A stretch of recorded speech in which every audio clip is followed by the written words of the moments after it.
tell a story. They are an indication of what's happening to the ethnic makeup of Los Angeles schools.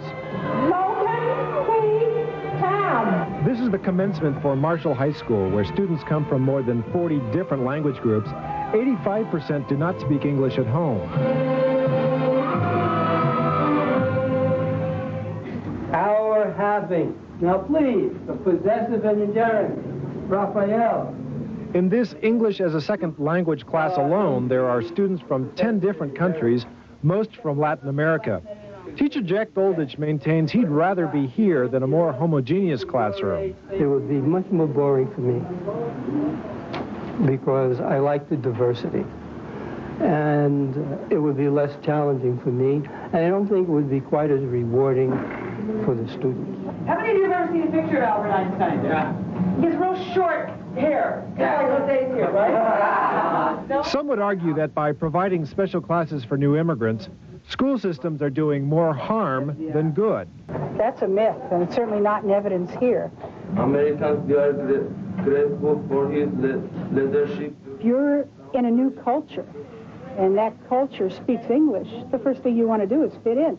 These are teenagers. These are adolescents. The most important thing for them is not to stand out. They want to fit in. So they want to learn the language. We have nothing to fear but fear itself. Once the language barrier is broken, students must still overcome ethnic stereotypes. Asians, they study a lot, and they don't really do other things other than studying. Black people like basketball or are good at basketball, Whites are snobs. I think everybody hangs out with whatever their, ethnic group is. They hang out in that group. And there's not a lot of, there is mixing, that's not 100% true, but mostly people hang out with their own sort, I guess.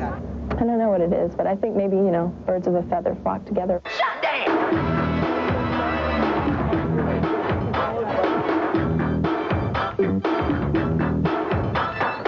Paula Reynoso and Barbara Silverstone are best friends who, over their 3 years at Marshall, found ways to bridge their culture gaps. Paula is Mexican-American. Barbara's father is white, her mother Japanese. Maybe in certain ways, we're kind of outcasts together in the same group, too, because we have similarities, like we like the same kind of music. I think that's what brought us together.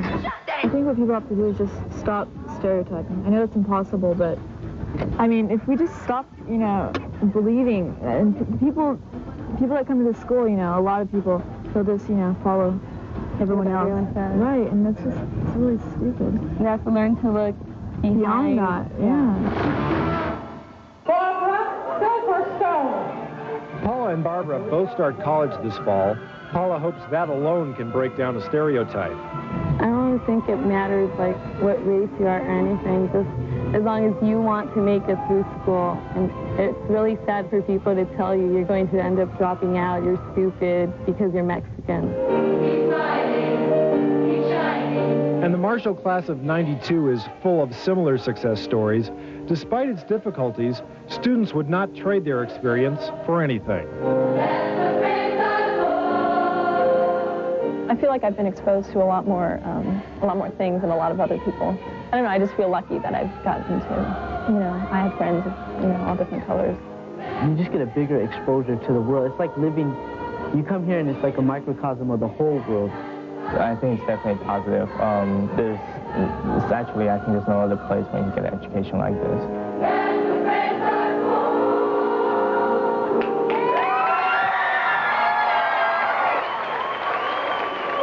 Just one more indication that an ethnically diverse education environment can work. Out of a graduating class of some 600 at Marshall, nearly 85% are starting college this fall.